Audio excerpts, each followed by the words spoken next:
Je asi 6 hodín ráno, no nie, už je 6:30, ale zobudila som sa o 5:30 a je 16. júla, mám znova voľno po 2 dňoch.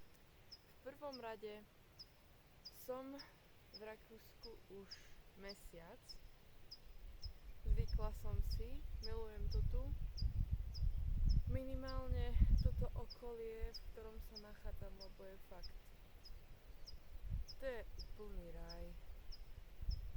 A čo sa týka dôvodov môjho voľna, asi mám alergiu na rukavice, v ktorých musím pracovať. Pretože keďže umývame rôzne mliečne veci, ako nádoby a tak ďalej, tak sa mi z tých rukavíc pravdepodobne, lebo tie vyrážky a všetko možné, tie exémy, či čo to mám, mám presne po miestoch, kde končia dané rukavice.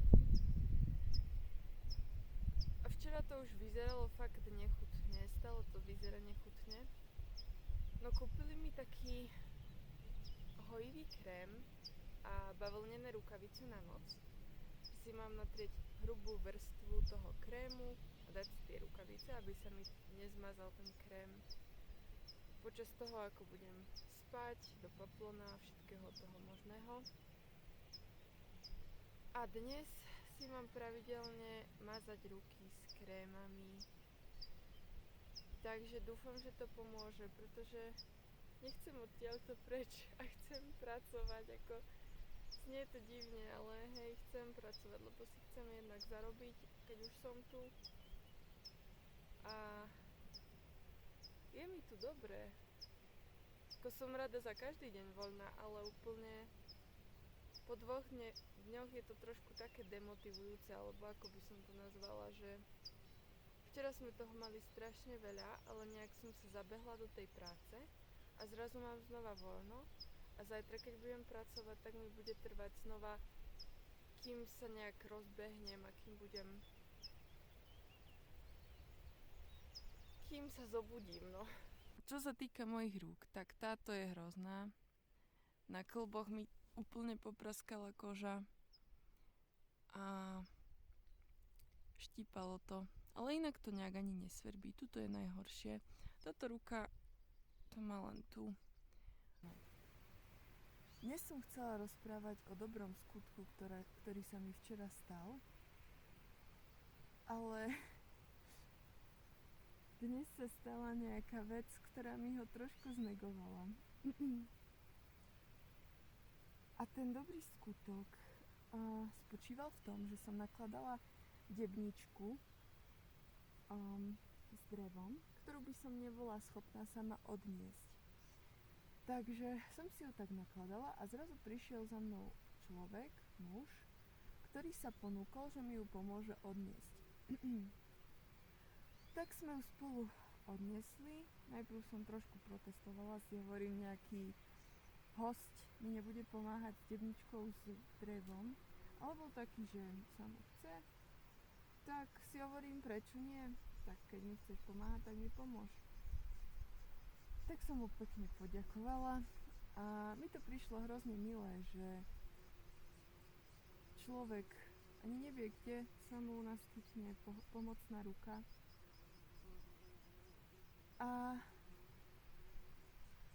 Ale dnes ráno som vstala o 5:30 a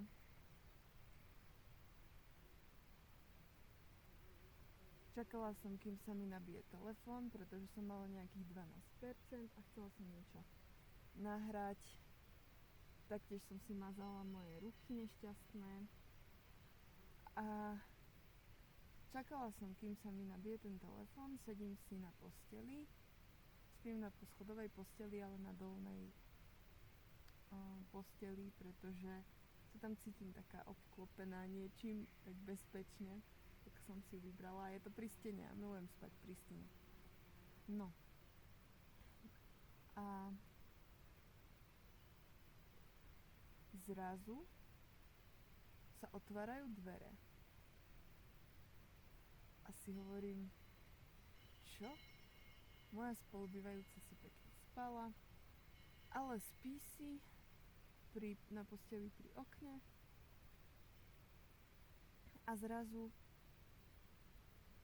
ten človek, ktorý vchádzal, sa pozrel na ňu. Nemohol si zmýliť miestnosť, pretože naša izba má umývadlo úplne pri dverách, takže sa proste nejak dotknú tie dvere umývadla a nejde ich tak ľahko otvoriť.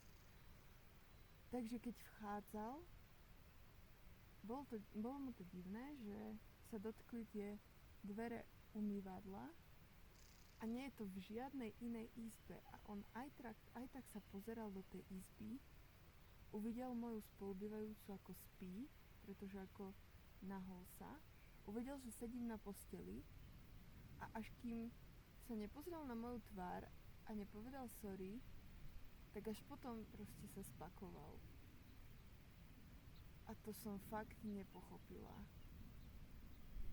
Ja neviem, možno bol rozospatý, možno mu krivdím, možno... Ja fakt neviem, čo si mám o tom myslieť, ale bolo to extrémne divné a povedala som si, že od dnes si zamykam izbu. Nerozumiem, prečo som to nerobila aj skôr. Asi som príliš dôverčivá, ale na noc jednoznačne minimálne.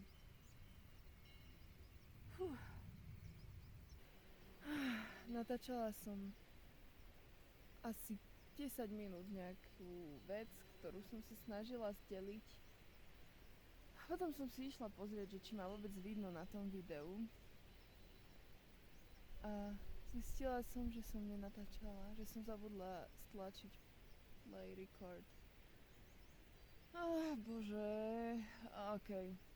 Dobre, budem sa snažiť to zhrnúť, ale pravdepodobne to nebude obsahovať všetko a pravdepodobne možno to je aj dobré, lebo už som zachádzala do takých sfér, ktoré proste to už bol prúd môjho čistého vedomia na entu a to už prestávalo dávať zmysel. To už bola filozofia level, ja neviem, kvantová fyzika alebo čo. No, dobre, takže v prvom rade som hovorila o mojej spolubývajúcej, s ktorou som mala zaujímavú skúsenosť, zaujímavú konverzáciu, ktorá bola úplne jednoduchá a ona podľa mňa ani nevie, že ma nejakým spôsobom obohatila, ale všímam si takéto úplne mini pidi veci a príliš nad nimi rozmýšľam, čo je témou vlastne tohto príbehu. Naberali sme drevo do bedničky a keď naberám drevo ja, keďže to robíme bez rukavíc, čo je asi dobré pre naše ruky, ale je to nebezpečné podľa mňa. Oni to nejak neriešia. Whatever. No, naberala som to drevo a stále sa mi do prstov, do kože zarezávajú tie malé zmrtky triesky. Ich ani nevidno, ale je to tak nepríjemné, že no strašne ma to sere a stále sa mi to takmer pri každom dreve. A jej sa to nikdy nestane. A ja si v kuse akoby utieram ruky, nechcem mať tie triesky v rukách a jej sa to nikdy nestane. Takže som sa jej pýtala, že ako to robí sakra, že proste nikdy sa jej nič do rúk nezaderie. A ona mi povedala jednu vetu, že nad tým jednoducho nerozmýšľa, že ich rýchlo zoberie a hodí ich do tej bedničky. Že nad tým nepremýšľa. A uvedomila som si, koľko bolestí by som si mohla ušetriť tým, že by som jednoducho nepremýšľala. A potom rozmýšľam nad tým, že ako fungujú ľudia, ktorí nepremýšľajú, ktorí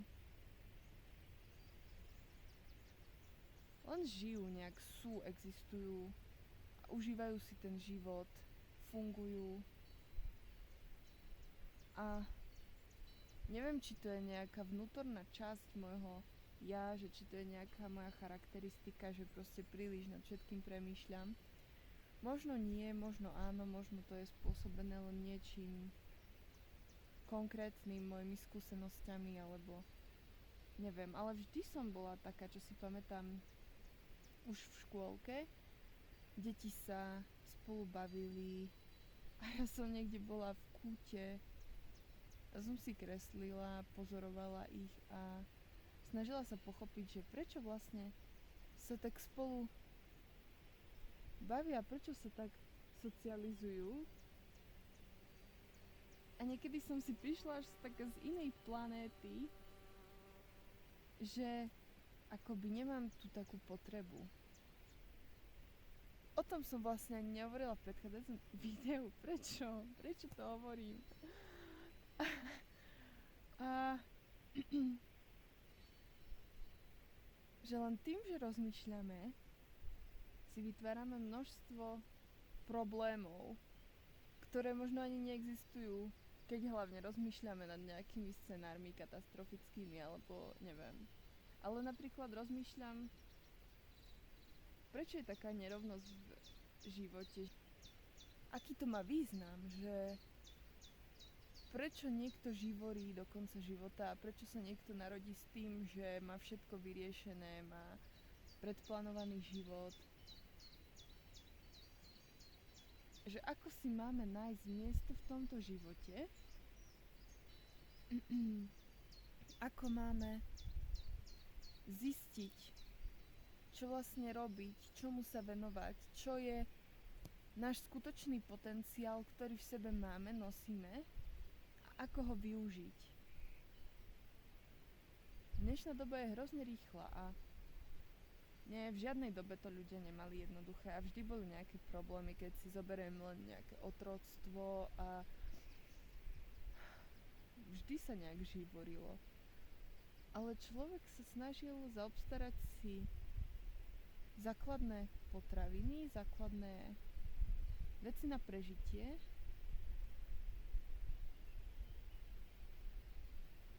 Väčšina ľudí. A zase to je tak aj dnes. Ja neviem, čo si mám myslieť o živote. Je hrozne zvláštny a nehovorím, je v niektorých situáciách úplne nádherný a milujem to, že žijem. A v niektorých rozmýšľam, že na čo som tu. A keď je odpoveď na všetko nerozmýšľať, ak by bola odpoveď na všetko nerozmýšľať, tak mi príde, že sa ani neoplatí fungovať, pretože ja chcem zistiť, chcem prísť na to, prečo vlastne a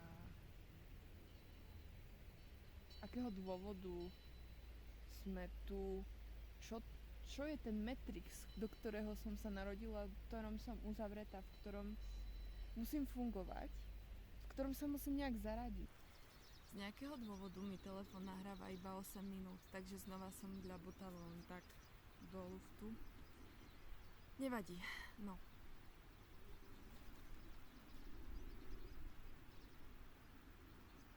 V podstate som hovorila o tom, že mi príde neskutočné, alebo neskutočná tá predstava vlastného ja, že sa sformovalo nejaké vedomie, ktoré som ja a oddelujem sa od tých ostatných. Viem, že ja nie som oni a oni nie sú ja a pritom možno sme jedno, ale nerozumiem tomu. Určite to už nejaké filozofické smery, ktoré som nemala čas alebo záujem preskúmať v minulosti, toto riešili. Ale stále nad tým rozmýšľam, takže som to chcela zdeliť aj do svojho videodenníčka.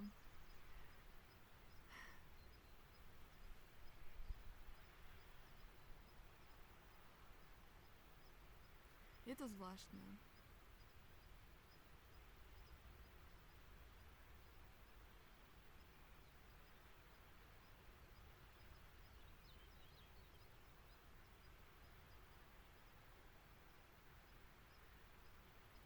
príde mi neskutočne zvláštne to, že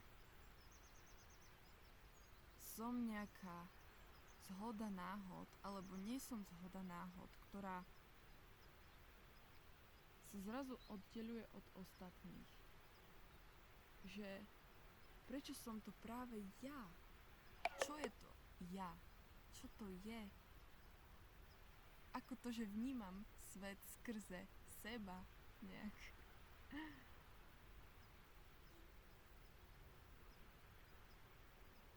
Príde mi to strašne čudné. Neviem to pochopiť.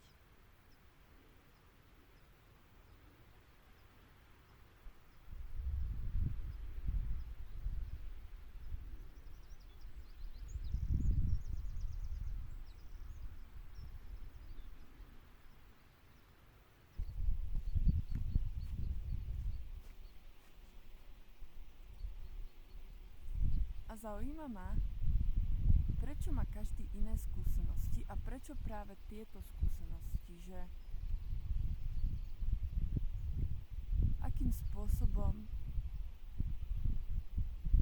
sú mu súdené, predurčené, alebo vybral si ich sám. Že ako toto funguje. Dnešok bol asi príliš filozofický. Neviem, čím to je, či tým počasím, že to nejak hrotím. Možno to bolo tým ránom, že som tu sama a tak. A vidíme sa teda na budúce.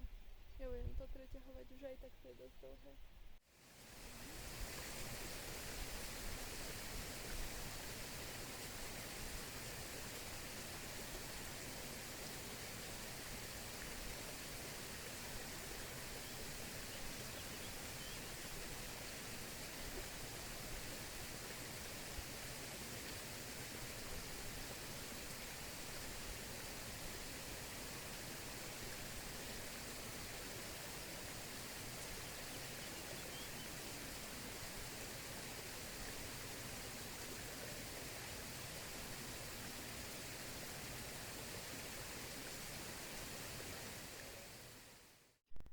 Toto už fakt prestáva byť vtipné.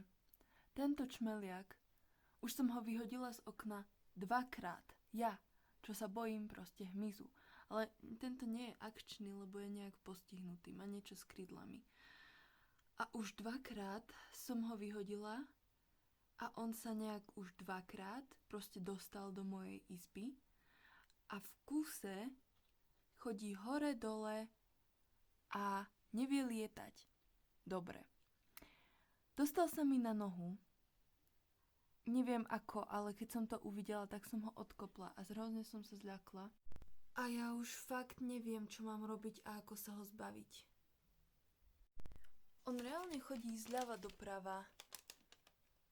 A počkať, idem skúsiť ho vziať na papier. No tak nechce ísť. Poď. Prosím, len nechod na moju ruku.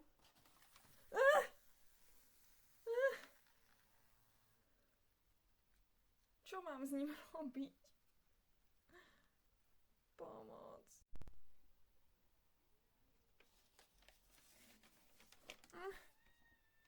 Nevie lietať.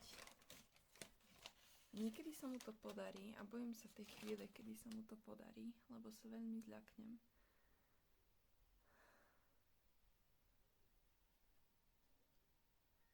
Čo mám robiť? Ok, idem prichystať okno a dám to preč.